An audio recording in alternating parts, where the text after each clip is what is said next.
All right, welcome back. Today we're talking about Chapter 10, Online Content and Media. The average American spends over 4,000 hours a year consuming various forms of media. This could be digital media, this could be terrestrial television, radio, newspapers, magazines, what have you. 50% of that 4,000 hours is digital media only. And our desktop and mobile users are using about 6.2 hours a day of just consuming media.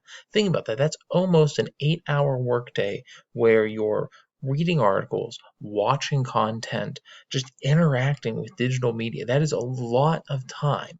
That's a lot of time that businesses can use to advertise. That's a lot of time that content creators can get eyes on content. Figure 10.1 really shows this. Digital media, 2,263 hours per year, and then it just gradually goes down. Now, I know a couple years ago we had a lot of uproar in the newspaper community, just print community in general, of closing newspapers, not getting readership.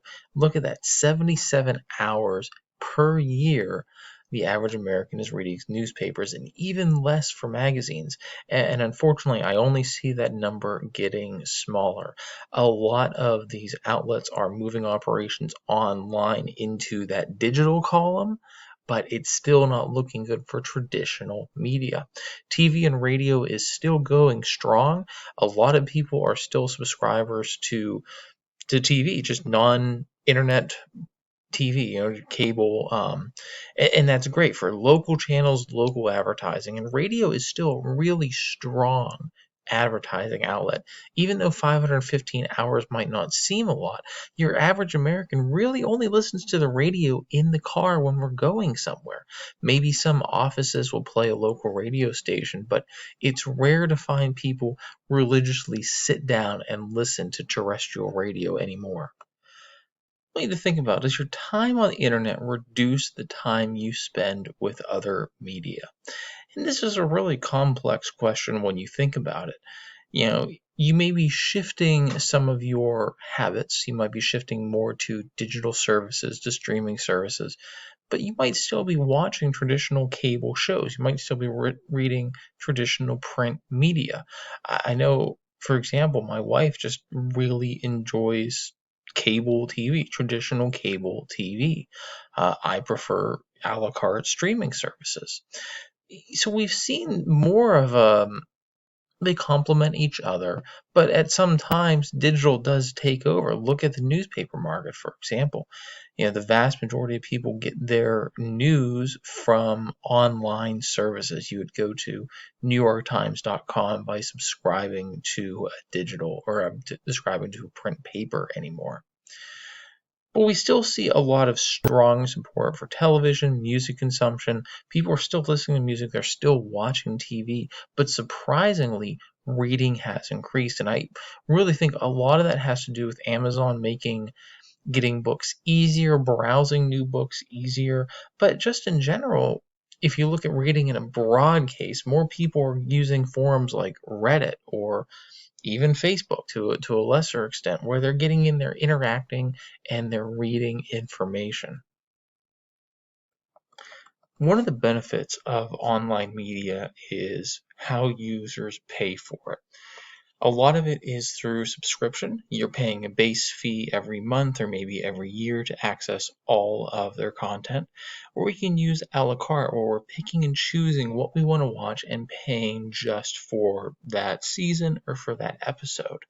And we can also use advertising support, of where it's free but you have commercials or maybe some freemium type of subscription as well.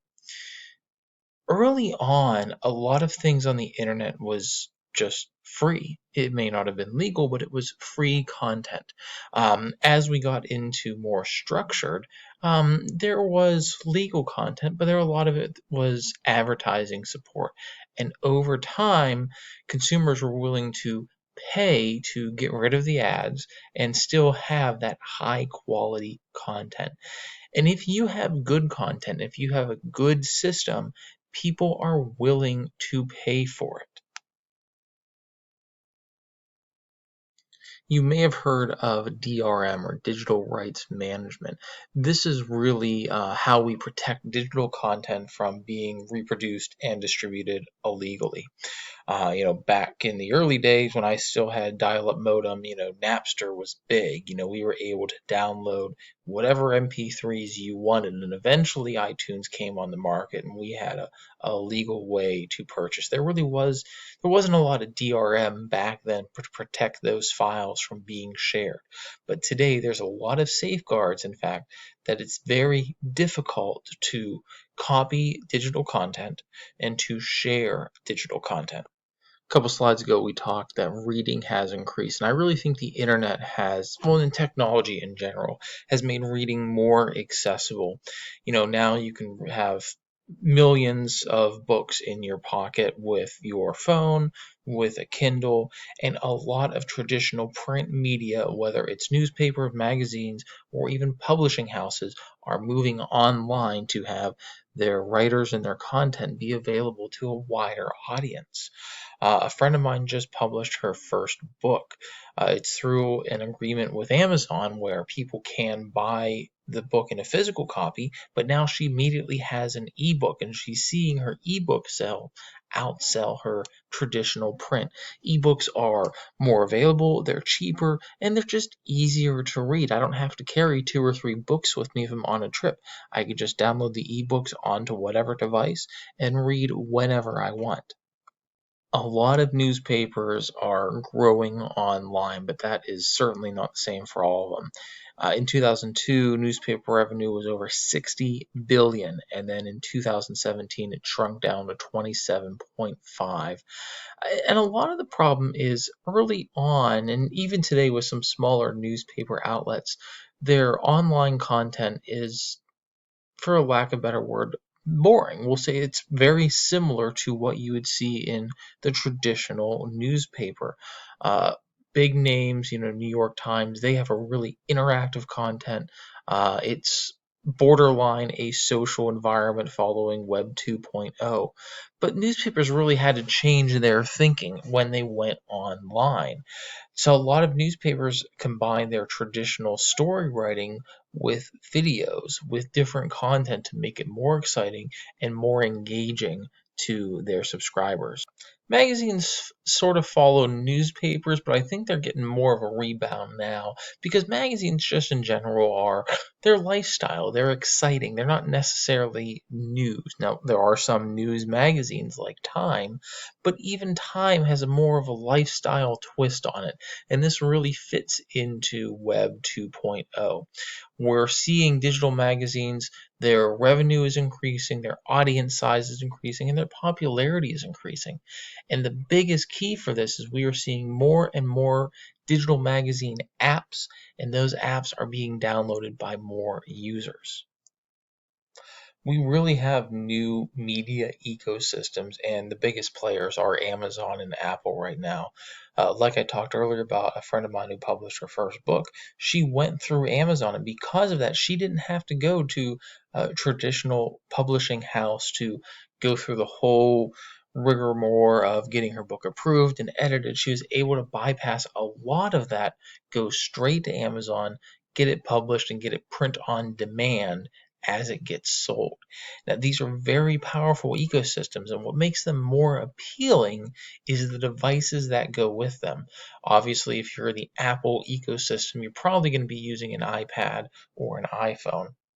On the Amazon, it's a little more open source. We'll say you can use Amazon on multiple different devices.